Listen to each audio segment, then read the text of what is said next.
Warren Theater on the air.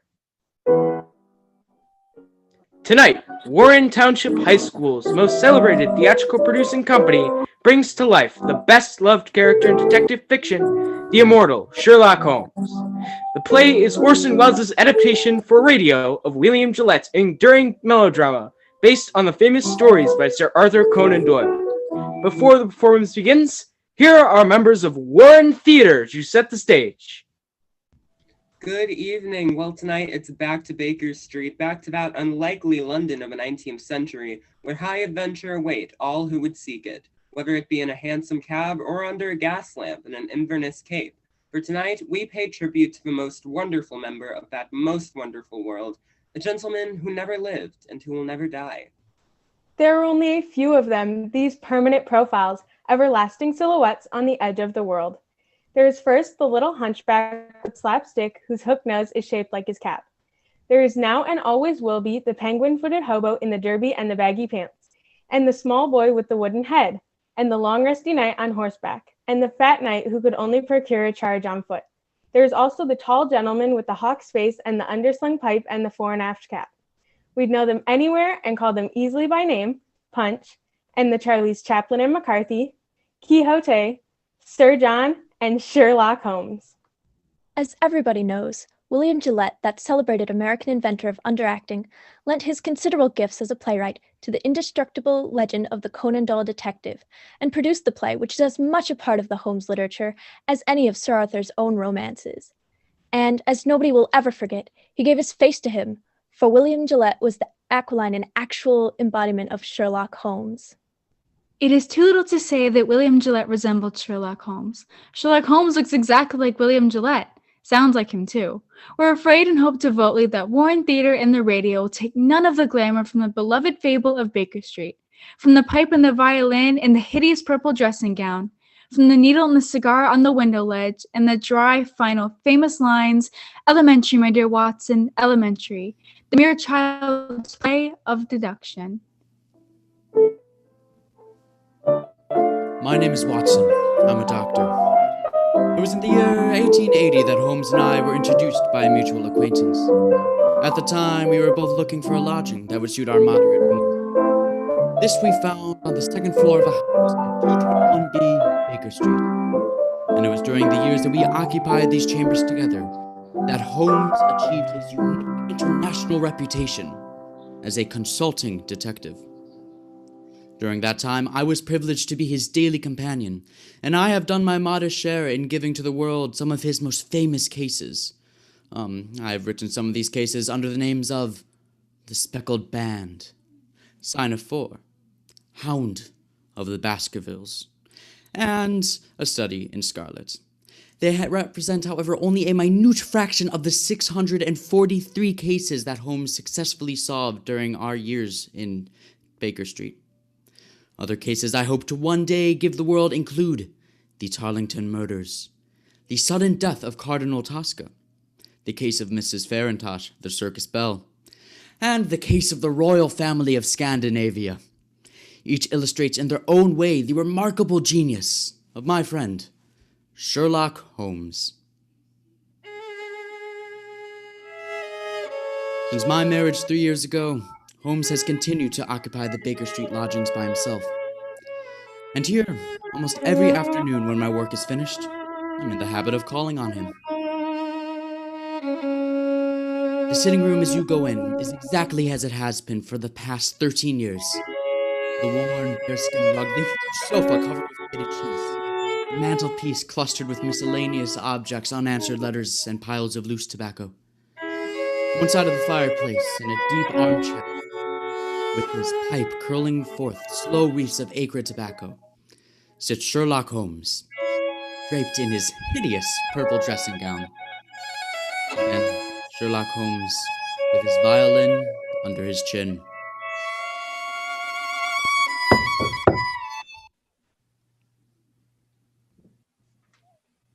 Come in. Watson, my dear fellow. How are you, Holmes? I'm delighted to see you. Perfectly delighted, upon my word I am. But I'm sorry to observe that your wife has left you. She has gone on a little visit, but how did you know? How did I? Well, I like that. How do I know anything? How do I know that you've been getting yourself very wet lately? That you've an extremely careless servant girl, and that you've moved your dressing table to the other side of the room? Holmes, if you had lived a few centuries ago, they would have burned you alive. Such a conflagration would have saved me a great deal of trouble and expense. Tell me now, how did you know all that? Oh, it's too simple to talk about. Scratches and clumsy cuts, my dear fellow, on the inner side of your shoe there, just where the firelight strikes it. Scratches, cuts. Somebody scraped away crusted mud and did it badly, badly. Scraped the shoe along with it. There's your wet foot, my dear Watson, and your careless servant girl, all on one shoe. Face badly shaved on the right side, always used to be on the left. Light must come from the other side, couldn't very well move your window, must have moved your dressing table. Of course! But how the deuce did you know my wife was away? Well, where the deuce is your second waistcoat button, Watson? And what the deuce is yesterday's boutonniere doing in today's lapel? And why the deuce do you wear the expression of a... Marvelous! Elementary, my dear fellow, elementary. The child's play of deduction. I'm only doing it for your amusement before we pass on to more serious matters. Oh, what is it now, Holmes? Watson, my dear fellow, in the enthusiasm which has prompted you to chronicle, and if you'll excuse my saying so, somewhat to embellish my little adventures, you have occasionally seen fit to introduce a certain element of romance, which struck me as being just a trifle out of place. Something like working an elopement into the fifth proposition of Euclid. I merely refer to this in case you should see in some future time to chronicle the case on which I'm about to embark. The strange case of Professor Robert Moriarty. Moriarty. I don't remember ever having heard of the fellow. No, Watson, you haven't. It is precisely this quality of invisibility that makes Professor Moriarty the Napoleon of crime, sitting motionless, like an ugly venomous spider in the center of his web. But that web having 1,000 radiations, and the spider knowing every quiver of every one of them. And within 48 hours, I'll have the lines drawn so tightly around him that he can't move. I'll arrest him and his entire gang. Why, Holmes, this is a very dangerous thing. My dear fellow, it's perfectly delightful. My whole life is spent in a series of frantic endeavors to escape from the dreary commonplaces of existence. For a brief period, I escape. You should congratulate me. Watson, the day before yesterday, I received in this room a visit from a certain foreign nobleman who has recently inherited a very considerable title and who is about to be married. Seems that this titled gentleman was so indiscreet as to fall in love with a young English lady by the name of Faulkner, or socially his inferior, and to make her a promise of marriage. Later, however, at his family's insistence, the thing was broken off, and the young lady died shortly after a broken heart, leaving behind only a sister. Also, considerable evidence in the form of letters, photographs, and jewelry with inscriptions. These the sister kept. These, together with the sister, are now being held in a house in St. John's Wood by a pair of blackmailers who go by the name of Chetwood. So far, as you see, my dear Watson, a fairly ordinary case of blackmail, hardly worth my attention. Last night, on my inspection, a certain element revealed itself which rendered the entire case far more important than I had expected. And that element was... Professor Moriarty.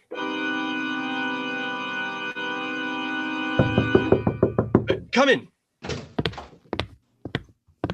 Beg your pardon, Mr. Holmes. Yes, Billy, what is it? Gentleman to see you by the name of Foreman. Show him in, Billy. Show him in. Yes, Mr. Holmes? Come in, Mr. Foreman. Good evening, Foreman. Good evening, Mr. Holmes. Oh, Watson, this is Inspector Foreman. Since the day before yesterday, he occupies the position of butler under the name of Judson in the home of Mr. and Mrs. Chetwood, the blackmailers of St. John's Wood. Well, Foreman, any news? Yes, sir. This morning, a little after 9, Chetwood and his wife drove away in a four-wheeler. They returned about 11. Bassick was with them. You know him, sir? Yes. When I last had the occasion to meet Mr. Bassick, he got 2 years for safe cracking. Go on, Foreman. Well, they took this man Bassick into the library. I got a look at him from the outside, and there he was, opening up the safe where they've been keeping the letters. Go on. But when they got the safe open, it was empty.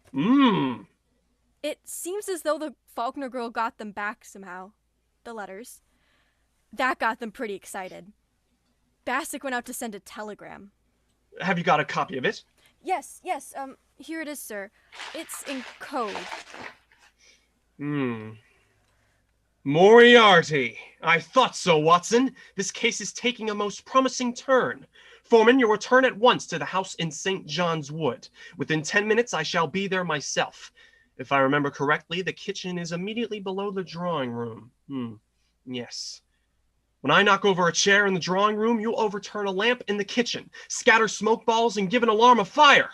All other instructions remain unchanged. Very good, sir. Hurry, Foreman. Yes, Mr. Holmes. Well, my dear Watson, it begins to look like a most interesting evening.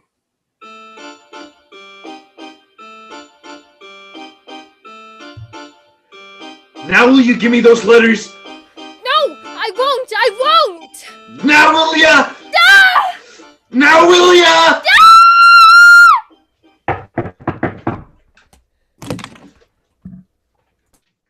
Good evening. My name is Sherlock Holmes. Whom did you wish to see, Mr. Holmes? Oh, thank you so much, Mr. Chedwood. I had myself announced by the butler on my way up. The butler. I didn't... very well. Oh, here he is. Yes, Judson? Miss Faulkner begs Mr. Holmes to excuse her. She is not well enough to see anyone this evening. Will you please hand this card to Miss Faulkner and say that I have... I beg your pardon, Mr. Holmes, but it's quite useless, really. Oh, I'm so sorry to hear it. Yes, Miss Faulkner is, I regret to say, quite an invalid. She's unable to see anyone. Her health is so poor. Has it ever occurred to you, Mr. Chetwood, that she might be confined to the house a bit too much? How does that concern you? It doesn't. I simply made the suggestion. Might like to think it over. What's your butler's name? Judson, sir. Ah, very well, Judson. Go on, take my card up. Very good, sir. Well, this really is too good. Why, of course, you can take up your card, your note, or whatever it is. If you wish it so much. I was only trying to save you the trouble. Thanks. It's hardly any trouble at all to send up a card. Do you know, Mr. Holmes, you interest me very much. Oh, really? Upon my word, yes. We've all heard of your wonderful methods, the astonishing manner in which you gain information from those trifling details. Now, I dare say, in this brief moment or two, you've discovered any number of things about me. Nothing of consequence, Mr. Chetwood.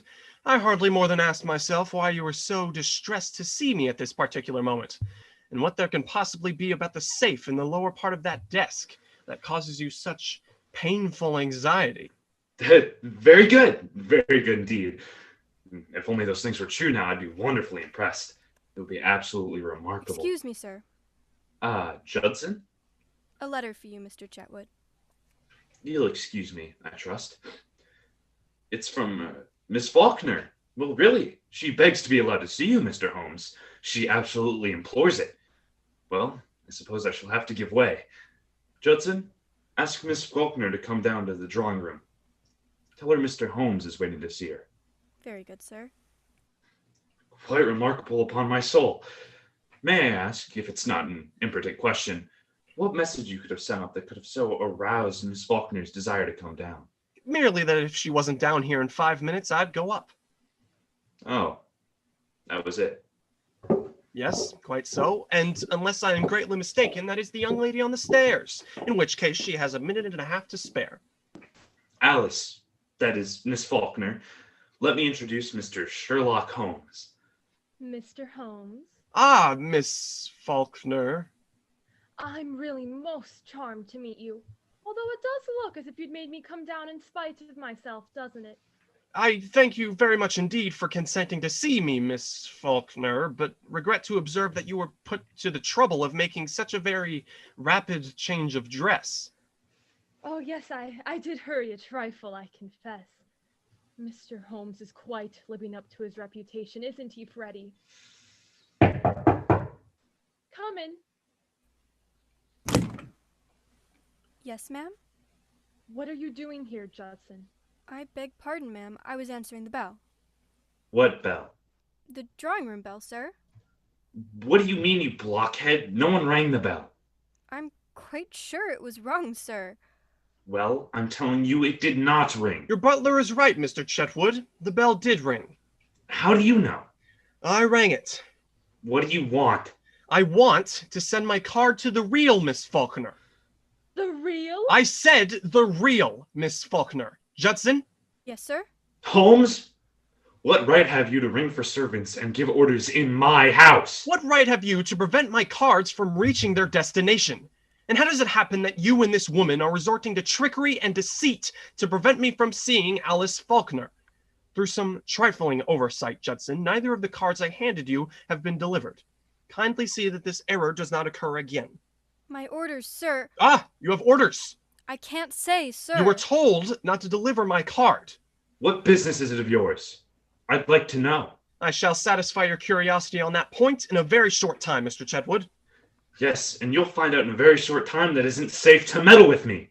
It'd be no trouble at all for me to throw you out into the street. Possibly not, but trouble would swiftly follow such an experiment on your part.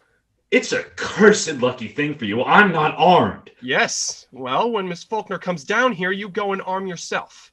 Arm myself? I'll call the police. What's more, I'll do it now. Oh, no, you will not do it now. You will remain where you are until the lady I came here to see has entered this room. What makes you so sure of that? Because you will prefer to avoid an investigation of your suspicious conduct, Mr. James Larrabee. Larrabee? That is the name under which you are known to Scotland Yard, I believe, Mr. Chetwood. This lady here is your wife. As to you, Judson, you will either deliver that card to Miss Faulkner at once or sleep in the police station tonight. It's a matter of small consequence to me which you do. Shall I go, sir?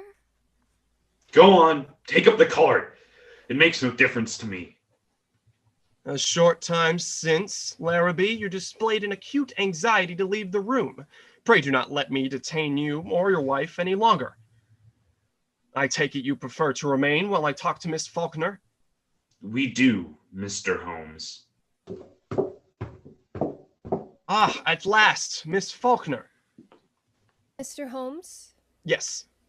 you wish to see me? Very much indeed, Miss Faulkner, but I am sorry to see that you are far from well. Oh, no, No? I beg your pardon. What does this mark mean? Oh, nothing. Nothing. No. And the mark here on your neck, plainly showing the clutch of a man's fingers, does that mean nothing also? It appears to me that I should like to have an explanation of this. Possibly you can furnish one, Mr. Larrabee. How should I know? It seems to have occurred in your own house. What if it did? You better understand that it isn't healthy for you or anyone else to interfere with my business. Ah, then it is your business. We have that much at least. Pray be seated, Miss Faulkner.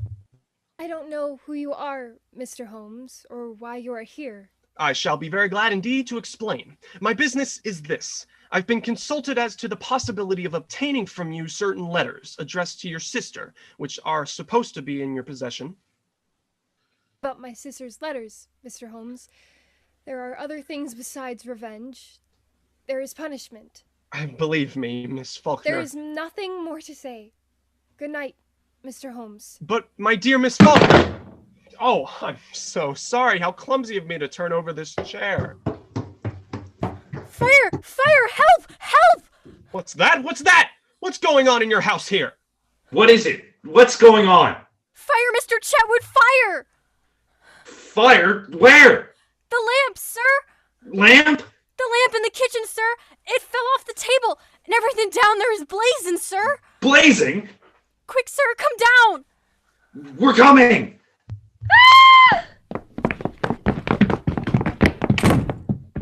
Don't alarm yourself, Miss Faulkner. There is no fire. No fire? The smoke was all arranged for. Arranged for? What does it mean, Mr. Holmes? It means this, Miss Faulkner. It means that I wanted a package of letters, Miss Faulkner, and that by following your eyes just now when you thought there was a fire, I discovered that you'd hidden them in the upholstery of this chair. Quite elementary, as you see, and now that they are in my possession, there seems to be no reason for me to remain any longer in this house. Good night, Miss Faulkner.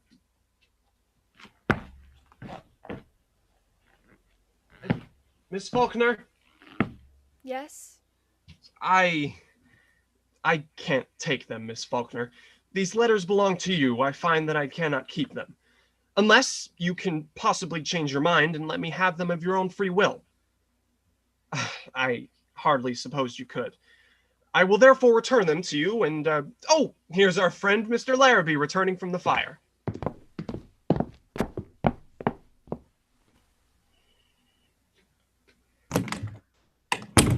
So, you've got the letters, have you? Now I suppose we're going to see you walk out of the house with them. On the contrary, you're going to see me return them to their rightful owner. Miss Faulkner, here are your letters. Should you ever happen to change your mind and be so generous, so forgiving, as to wish to return these letters to the one who wrote them, you have my address. In any event, rest assured there will be no more cruelty, no more persecution in this house. Thank you, Mr. Holmes. You are perfectly safe with your property, Miss Faulkner, for I shall so arrange it that your faintest cry of distress will be heard. And if that cry is heard, it will be very unfortunate for those who are responsible. As for you, Mr. Larrabee, and you, madam, I beg of you to understand that you continue your persecution of that young lady at your peril. Good night.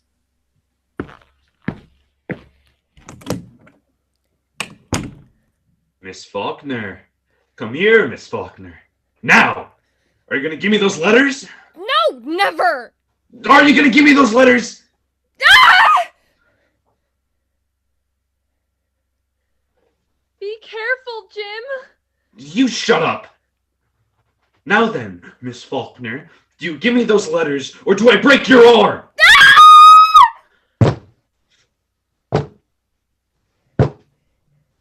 What was that? Someone knocked on the door. No, it was on that side. Did you call, madam? I think someone knocked, Judson. I'll see, madam.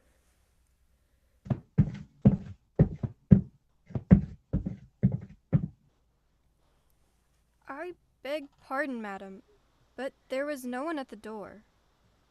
Very well, you may go. He's got us watched.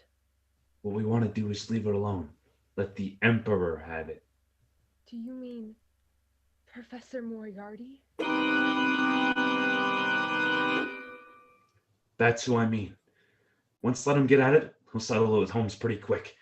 Don't you worry a minute.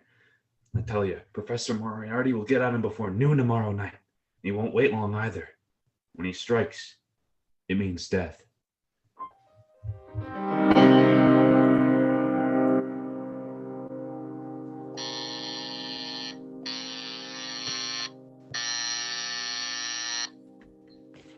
Number? 82V71. Correct. Moriarty speaking. Come in, Bassick. Your report coming from Manning? The whole thing was a trap set and baited by an expert. And Manning? Manning has disappeared. Disappeared? Sherlock Holmes again. And now this Larrabee job. He's in on that too. And that's where he's made his mistake. This Holmes is playing a rather dangerous game, Bassick. Inspector Wilson tried it 7 years ago. Wilson is dead. 2 years later, Henderson took it up. We haven't heard anything of Henderson lately, eh? Not a thing, sir. Ha! You've seen about that. This Holmes is a rather talented man. He doesn't realize there isn't a street in London that'll be safe for him if I whisper his name to Cragen. I might even make him a little call myself. Just for the satisfaction of it. Just for the satisfaction of it. Baker Street, isn't it? His place? Baker Street, eh? Baker Street, sir. We could make it safe. We could make it absolutely safe for 3 streets in every direction. Yes, sir, but We could. We've done it over and over again elsewhere. Police decoyed, men in every doorway. Do this tonight, in Baker Street, at 9 o'clock. Call his attendants out on one pretext or another, and keep them out. You understand? I'll see this Sherlock Holmes myself. I'll give him a chance for his life, but Bassick, Yes, sir. notify the Lascar that I may require the gas chamber at Stepney tomorrow night, and have Cragen there at 10:15 with his crew. You'll still go there yourself, sir. I will still go there myself. But this meeting tonight to get him in the gas chamber? If I fail to kill him in Baker Street, we'll have him in Swandam Lane. Either way, I have him, Bassick. 2 strings to our bow. 2 strings, eh, Bassick?